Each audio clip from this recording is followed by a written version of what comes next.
Video kali ini adalah bagian pertama dari pembahasan tentang reaksi hidrogen alfa. Ya, jadi hidrogen alfa merupakan pusat aktif lain dari senyawaan karbonil selain gugus karbonil itu sendiri.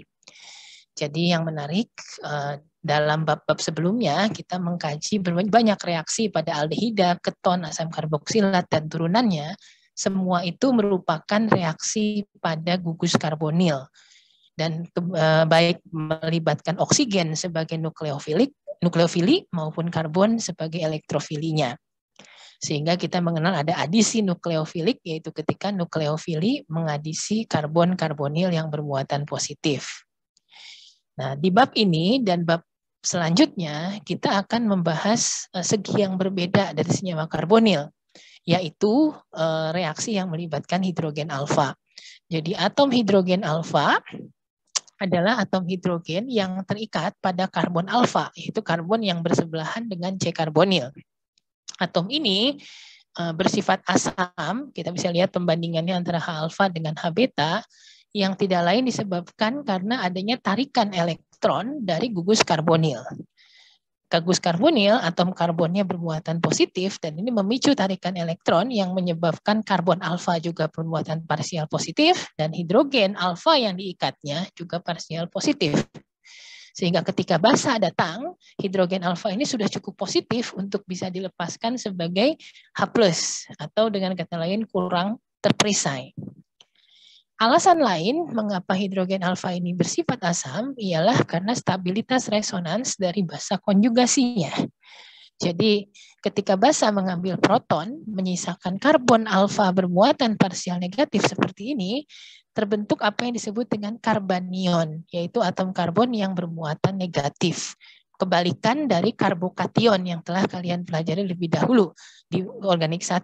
Karbokation adalah karbon yang bermuatan positif, sementara karbanion karbon bermuatan negatif.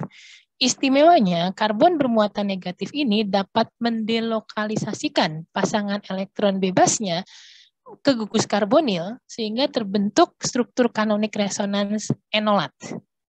Enolat itu adalah enol yang kehilangan protonnya sehingga menjadi alkoksida. Jadi struktur resonans karbanion enolat ini dikenal dengan nama anion enolat. Jadi pengambilan hidrogen alfa oleh suatu basa akan membentuk yang namanya anion enolat. Dan anion enolat ini terstabilkan oleh resonans sehingga abstraksi proton alfa ini disukai, atau dengan kata lain proton alfa ini menjadi bersifat cukup asam.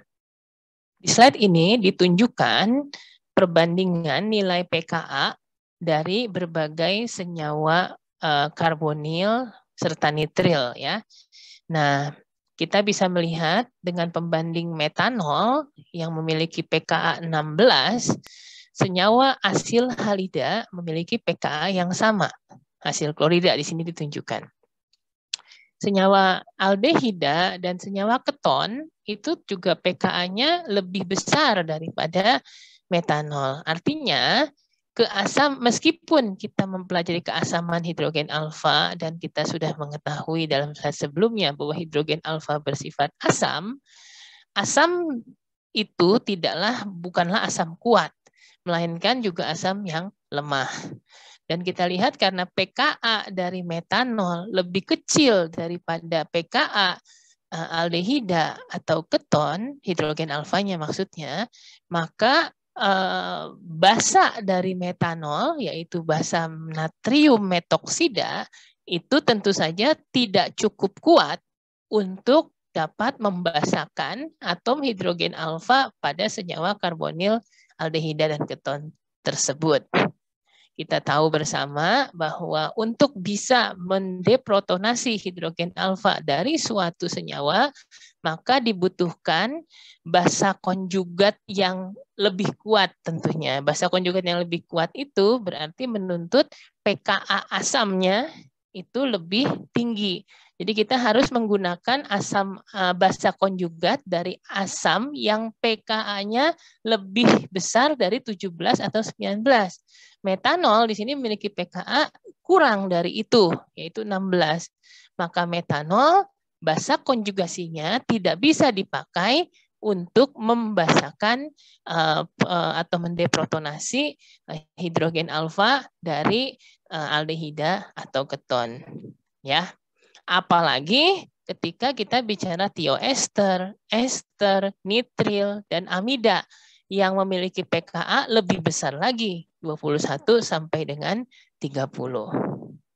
Ya, jadi tentu saja nanti kita akan lihat bahwa dibutuhkan basa yang lebih kuat daripada natrium metoksida atau natrium alkoksida untuk bisa melangsungkan deprotonasi tersebut. Salah satu basa yang lazim dipakai adalah natrium hidrida. Ya, kita tahu bersama pada saat berbicara tentang keasaman alkohol dulu, kita juga mengenal basa kuat lain seperti sodamida. Tapi basa ini sudah jarang digunakan saat ini karena lebih praktis menggunakan natrium hidrida.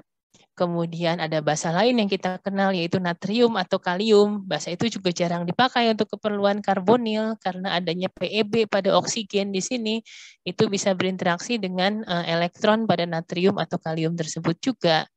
Nah, kemudian ada lagi Grignard. Reaksi Grignard ini tentu saja tidak bisa dipakai di sini karena akan bereaksi dengan senyawa karbonil membentuk produk adisi yaitu alkohol. Maka natrium hidrida praktis adalah basa yang sering banyak dipakai untuk keperluan ini dari 4 basa yang telah kita kenal saat belajar alkohol. Nanti kita akan mengenal satu jenis basa lagi yaitu basa LDA. Nanti akan kita bahas tersendiri di di bagian selanjutnya. Baik, nah sekarang kita akan melihat terlebih dahulu kenapa kok aldehida keton itu relatif lebih asam dibandingkan dengan turunan asam karboksilat seperti tioester dan ester amida, juga nitril. Ya, kita bisa melihat bahwa aldehida di sini pKa-nya paling kecil, artinya hidrogen ini paling asam. Karena dia praktis hanya mengalami tarikan elektron dari gugus karbonil. Sementara pada keton di sini, keton agak lebih besar pKa-nya, artinya keasamannya agak menurun.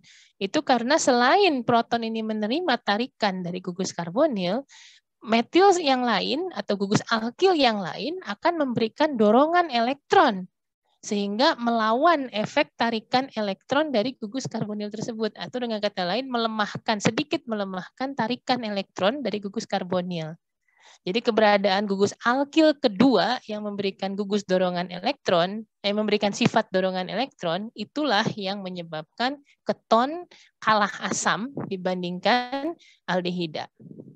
Pada kasus tioester, ester, dan juga amida, di sini karbon-karbonil mengikat atom S, atom O, dan atom N, yang semuanya memiliki PeB atau pasangan elektron bebas. Donasi pasangan elektron bebas dari sulfur menyebabkan resonans dengan gugus karbonil. Demikian pula dari oksigen. Demikian pula dari nitrogen. Nah, adanya donasi elektron yang kali ini bukan lagi sekadar dorongan elektron dari gugus alkil, melainkan betul-betul sumbangan PeB dari atom tetangga, itu akan semakin melemahkan tarikan elektron oleh gugus karbonil. Karena sekarang gugus karbonil menjadi menerima PeB dari tetangga sehingga dia kurang bersifat parsial positif di karbon-karbonilnya. Nah, oleh karena itu tioester, ester, dan amida semua memiliki pKa lebih besar, artinya asam yang lebih lemah dibandingkan aldehida atau keton.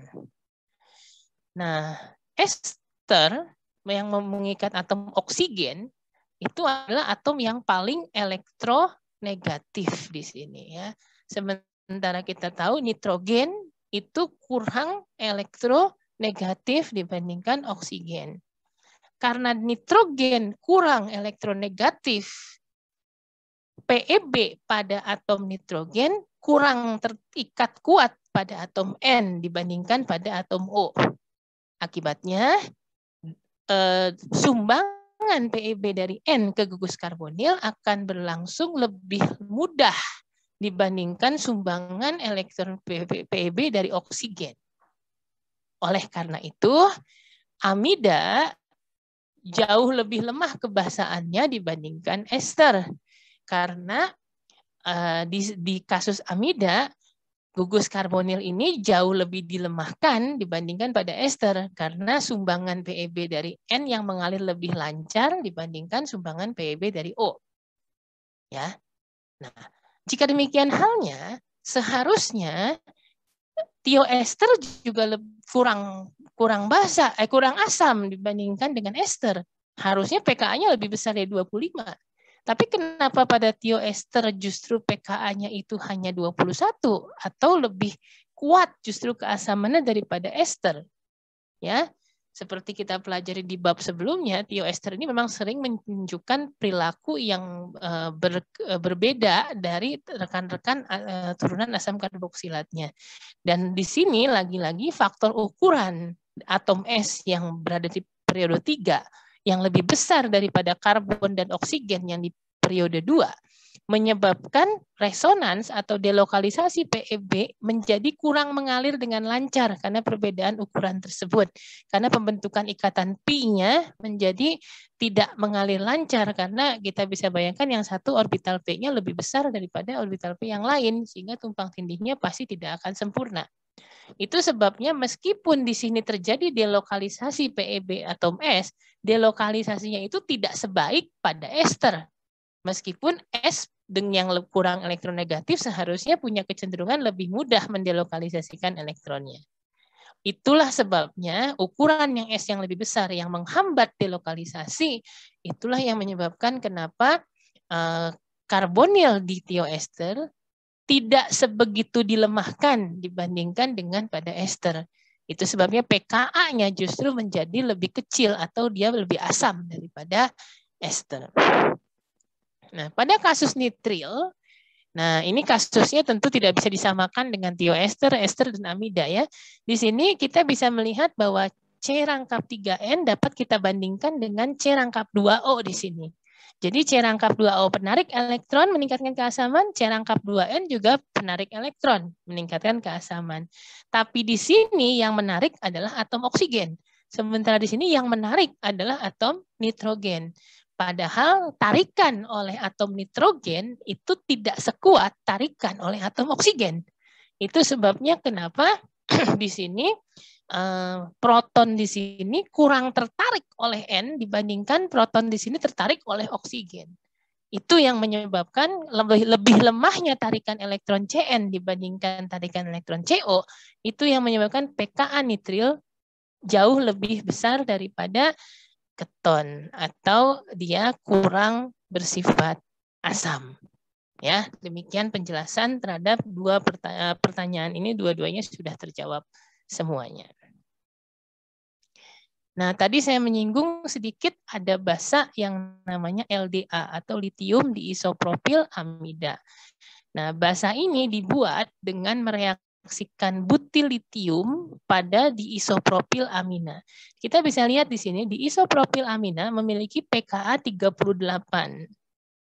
Bandingkan dengan metanol yang tadi 16.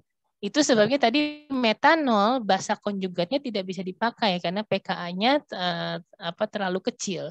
Di isopropil amina memiliki pKa yang jauh lebih besar daripada senyawa-senyawa karbonil ini.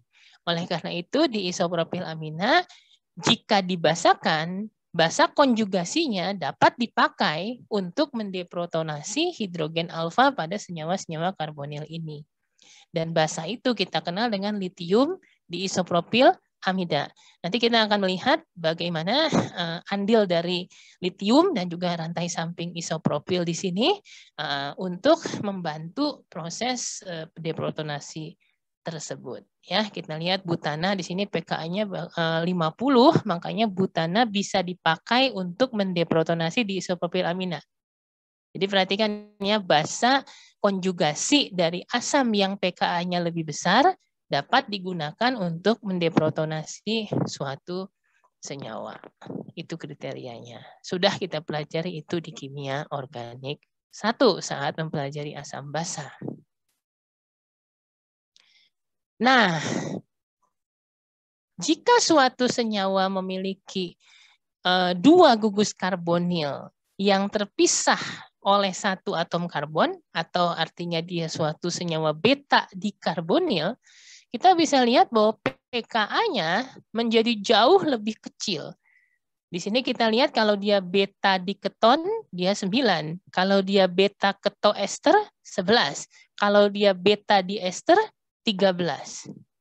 Kita bisa lihat ya bahwa peran ester yang bisa menyumbangkan PEB pada karbonil itu selalu menurunkan keasaman atau meningkatkan pKa.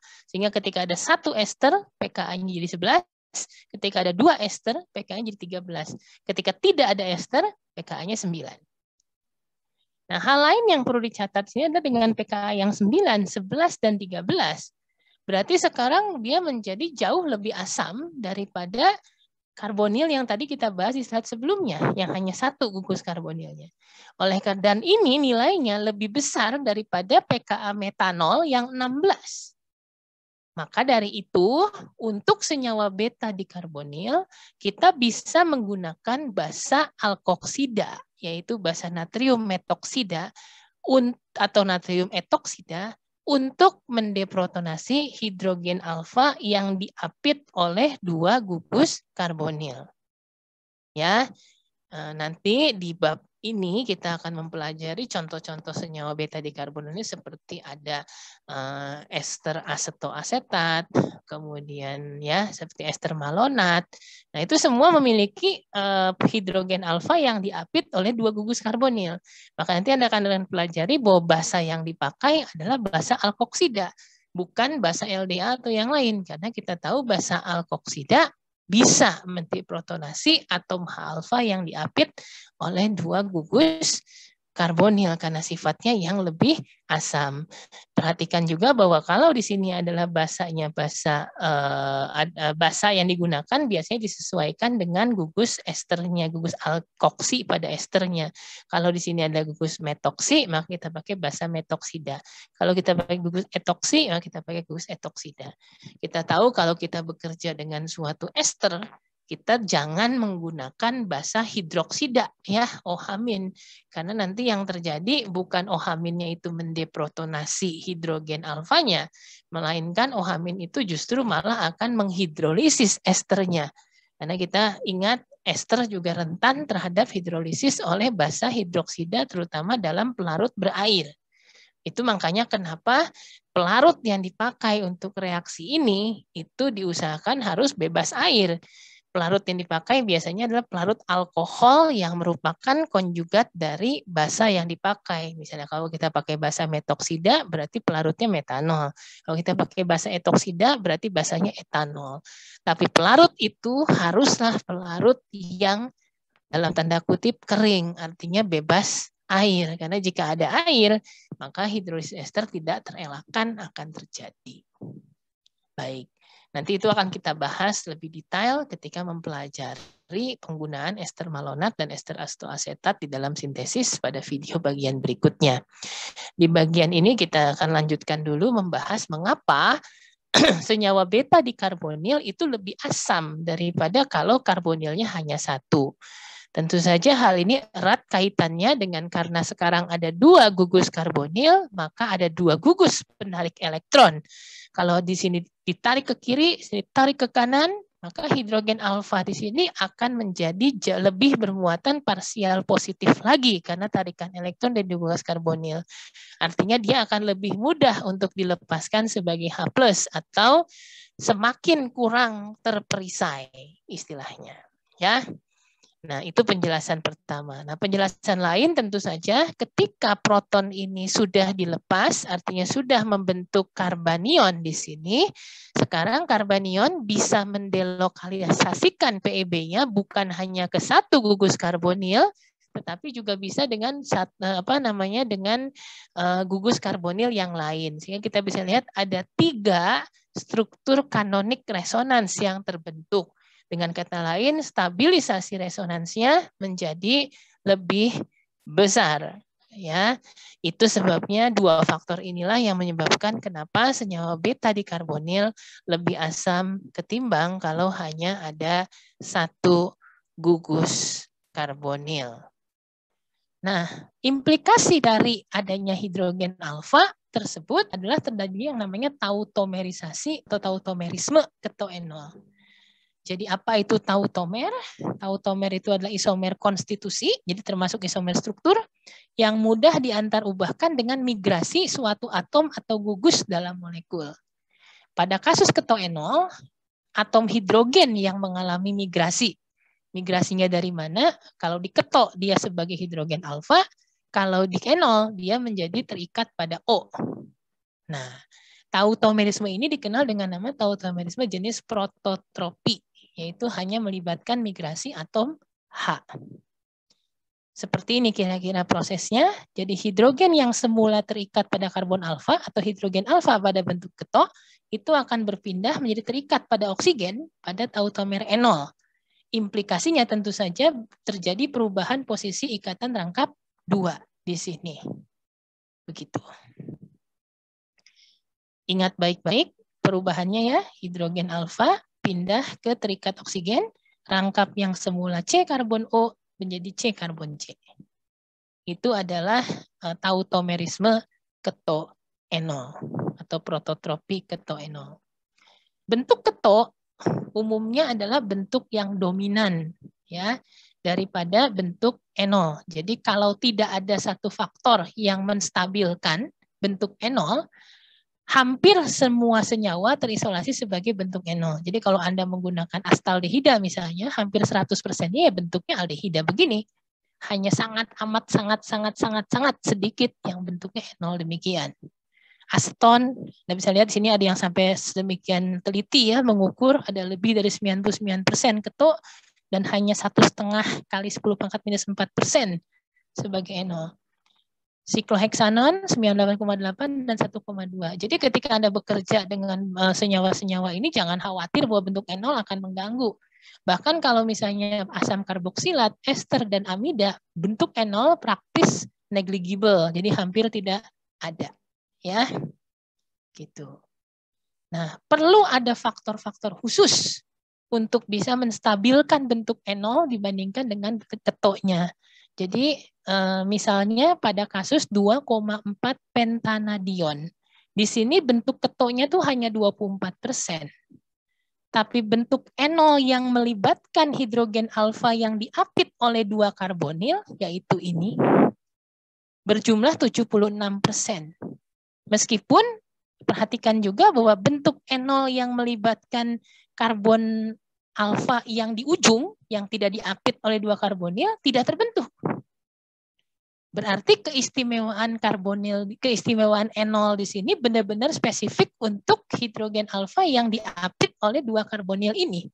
Apa kira-kira faktor penyebabnya? Yang pertama, ketika dia membentuk enol, baik enolnya ke sebelah sana, seperti di gambar ini, maupun enolnya ke sebelah sana, seperti di gambar ini. Jadi kita lihat ya, ini kan hidrogen alfa ini kan bisa pindah ke O yang kiri, seperti ini, bisa pindah ke O yang kanan, seperti ini.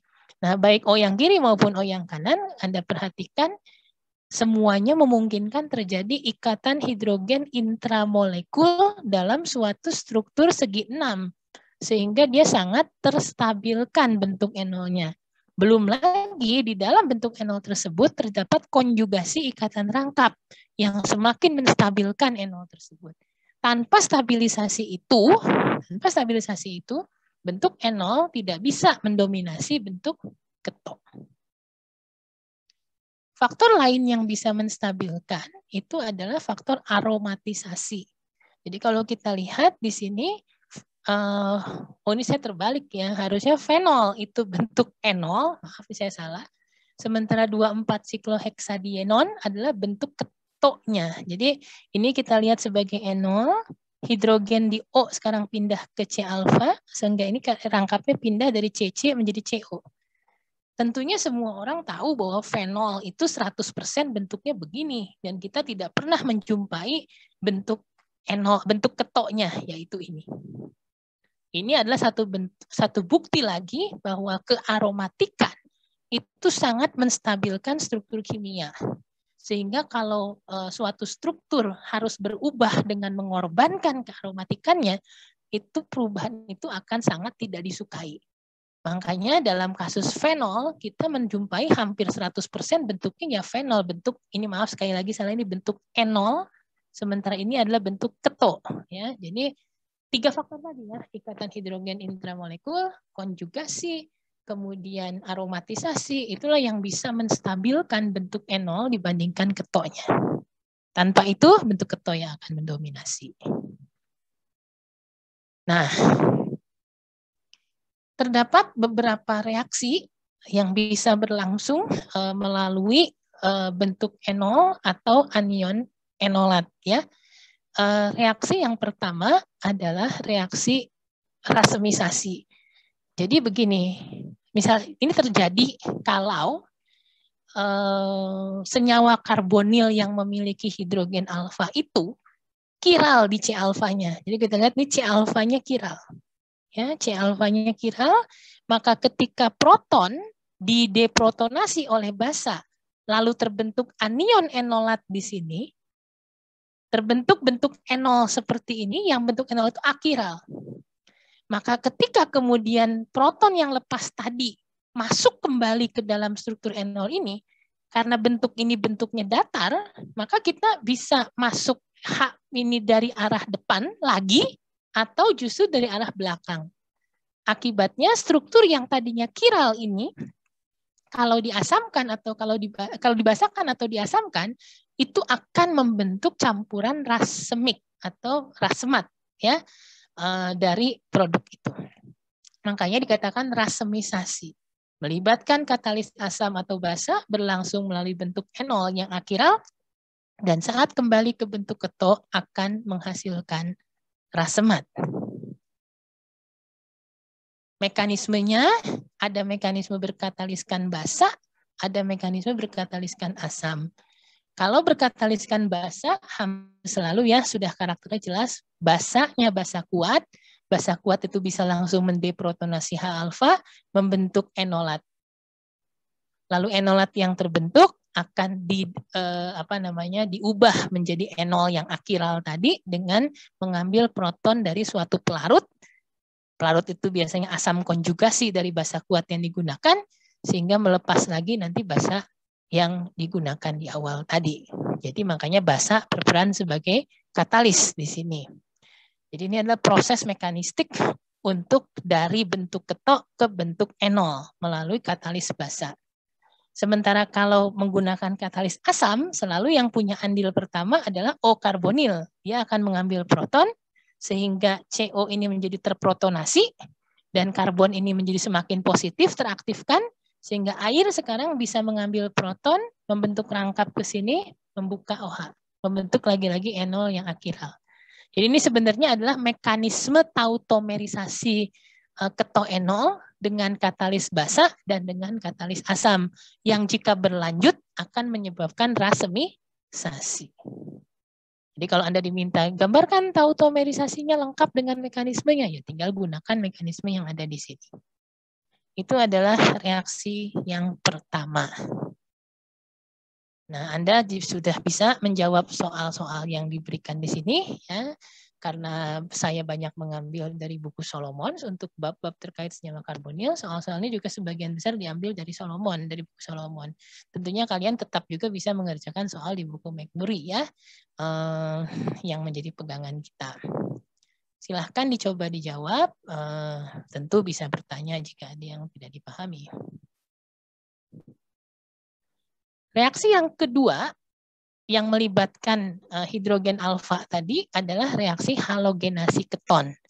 Jadi ini suatu keton, hidrogen alfanya melalui proses tadi deprotonasi bisa membentuk karbanion, lalu karbanionnya bisa mengadisi halogen X2 dengan asam atau basa, sehingga terjadi substitusi halogen pada posisi alfa dari karbonil tersebut. Contoh, kita punya 2-metil sikloheksanon di sini. Kalau diberi Br2 dalam asam asetat, maka hidrogen ini akan tersubstitusi oleh Br2. Nanti kita akan lihat bagaimana mekanisme prosesnya. Nah, sebentuk Br, lalu dengan bantuan piridin dan pemanasan, itu akan terjadi eliminasi BR ini membentuk senyawa alfa beta tak jenuh, keton alfa beta tak jenuh. Jadi sebenarnya ini merupakan cara yang efektif juga untuk membentuk senyawa alfa beta tak jenuh di sini ya, yaitu dengan mengubah hidrogen alfa, menyubstitusi hidrogen alfa dengan halogen, lalu melakukan eliminasi terhadap HBr di situ sehingga membentuk ikatan rangkap alfa beta. Mekanismenya adalah sebagai berikut. Sebetulnya awalnya sama seperti tadi saat bicara rasemisasi. Jadi basa akan mengambil hidrogen alfa, membentuk karbanion enolat sehingga jadi anion enolat. Lalu anion enolatnya mengambil proton dari pelarut sehingga menjadi enol. Nah, bedanya kalau dirasemisasi, enol tadi kembali ke bentuk ketoknya saja lewat mengambil lagi H plus yang datang ya. Kalau di sini si karbanion ini kemudian akan menyerang X2 sehingga X sekarang menempel di C alfa menyisakan X min. Halogenasi pada keton pun terjadi. Ya. Kalau mekanisme berkataliskan asam sama lagi. Proses awalnya itu sama seperti tadi rasemisasi. Jadi O akan mengambil H. Terus setelah itu dia menjadi teraktifkan, terprotonasi, bisa beresonans, lalu basa masuk, menyerang sambil menggerakkan ini. Terbentuklah lagi-lagi enol juga yang senyawa enol tadi. Nah, bedanya kalau di katalis asam, dorongan untuk mengambil X2 tentunya tidak melibatkan muatan negatif, tapi dari PEB yang netral ini ya. PEB dari atom netral bikin begini, lalu mengambil X. Sehingga menjadi bentuk ini yang kemudian dideprotonasi menjadi alfa haloketon gitu. Silahkan ditulis-tulis lagi bagaimana mekanisme berkataliskan asam dan basa ini ya. Saya ingatkan sekali lagi, ini adalah kimia organik. Kimia organik tidak bisa hanya dilihat, dibaca, tapi harus digambar ulang sampai menjadi paham. Begitu.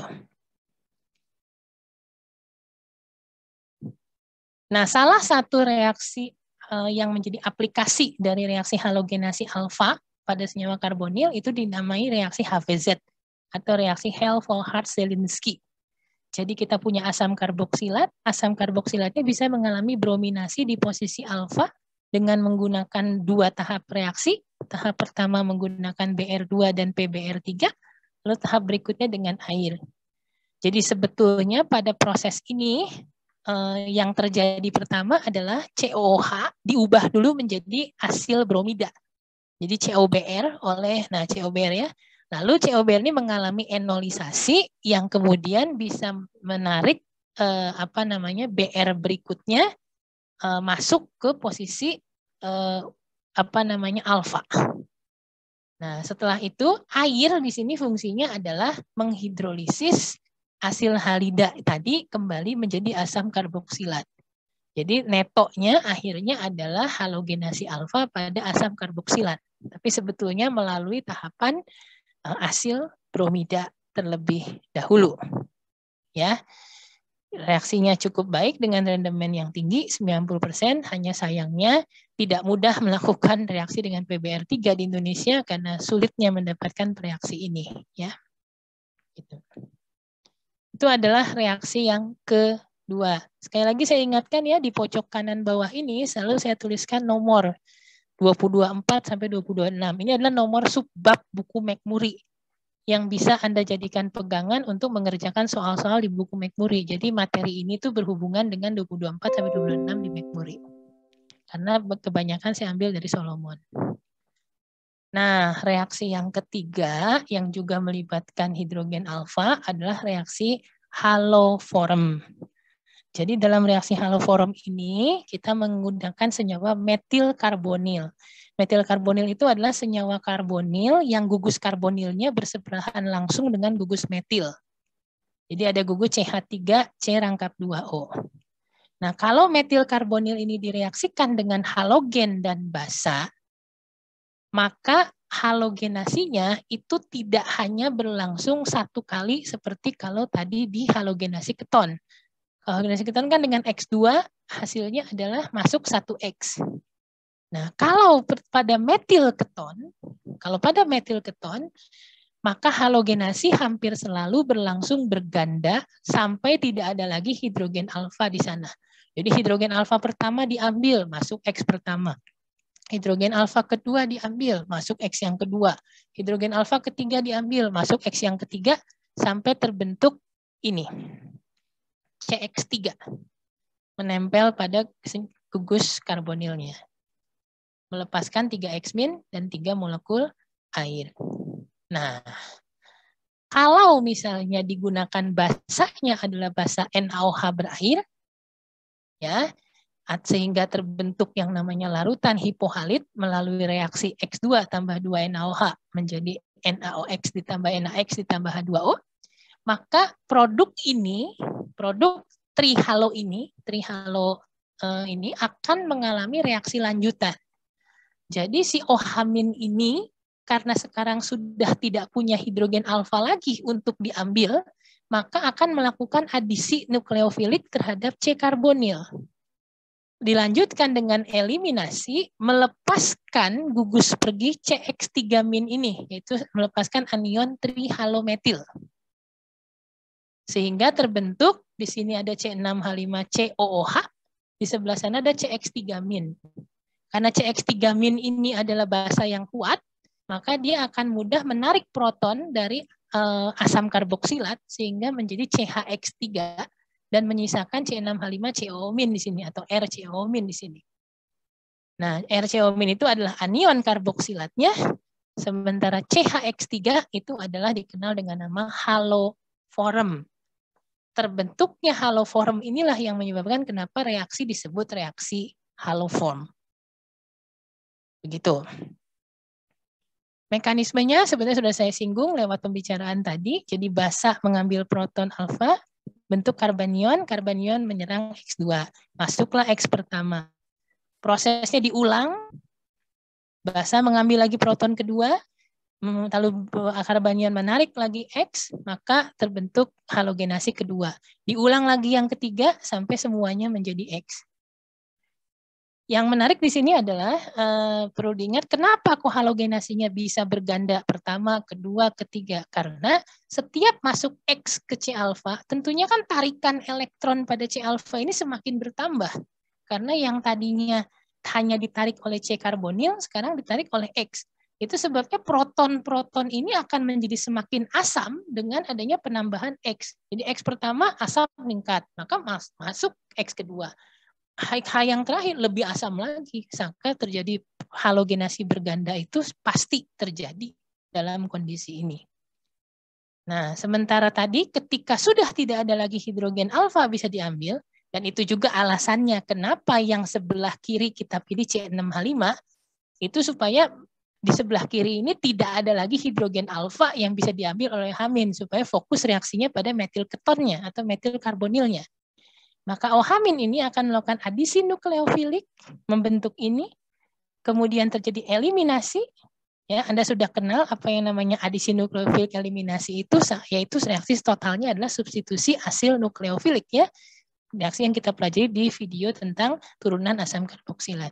Terbentuk tadi saya katakan asam karboksilat dan anion trihalometil yang karena anion ini sangat kuat kebasaannya, terjadi transfer proton membentuk anion karboksilat dan haloform. Nah, jika X-nya yang kita gunakan adalah Cl2 atau Br2, maka anion karboksilatnya ini biasanya bisa kita dapatkan dengan rendemen yang cukup baik, jadi menjadi metode sintesis yang baik. Jadi haloform di sini digunakan secara kuantitatif untuk kalau kita gunakan X-nya Cl atau Br.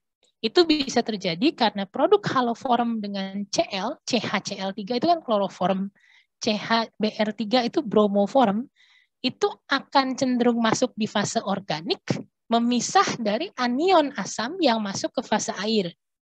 Sehingga pemisahan kedua produk ini mudah karena akan cukup berbeda fase dalam proses ekstraksi. Dengan demikian kita bisa mengisolasi asam karboksilat dan menghilangkan haloformnya. Dan kalaupun kita gunakan kloroform misalnya, kloroformnya kan bisa diuap dikuatkan dengan rotaf juga. Begitu.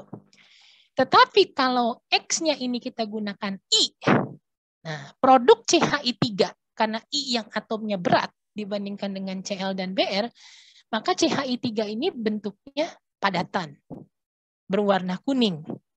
Nah, biasanya kalau menggunakan X-nya I, bukan digunakan untuk reaksi kuantitatif, melainkan digunakan untuk uji kualitatif keberadaan metil karbonil. Karena endapan kuning yang dihasilkan itu sangat mudah untuk diidentifikasi. Nah, jadi kalau direaksikan dengan I2 dengan NaOH berair terbentuk endapan kuning, oh berarti di dalam situ ada gugus metil karbonilnya, yaitu CH3CO.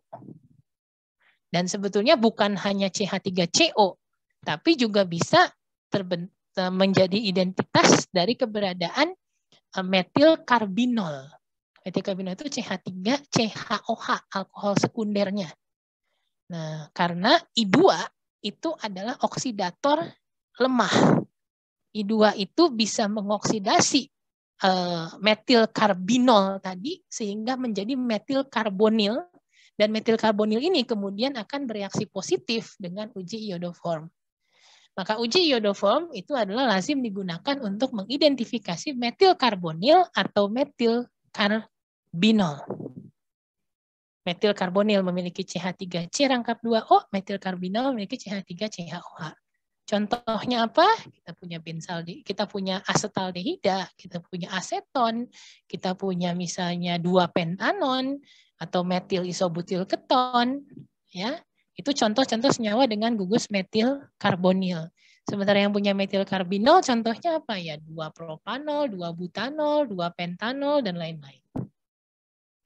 Ya, jadi kita sudah mengulas reaksi-reaksi pada hidrogen alfa mulai dari rasemisasi, halogenasi keton yang single, lalu halogenasi keton yang sampai triple pada kasus reaksi haloform. Video bagian pertama diakhiri di sini. Nanti di bagian kedua kita akan masuk ke satu kasus khusus dari dari pemanfaatan keasaman hidrogen alfa ini untuk sintesis yang dinamai sintesis ester malonat dan sintesis ester asetat. Itu akan kita belajar di video bagian kedua nanti. Saya akhiri video bagian pertama ini. Terima kasih.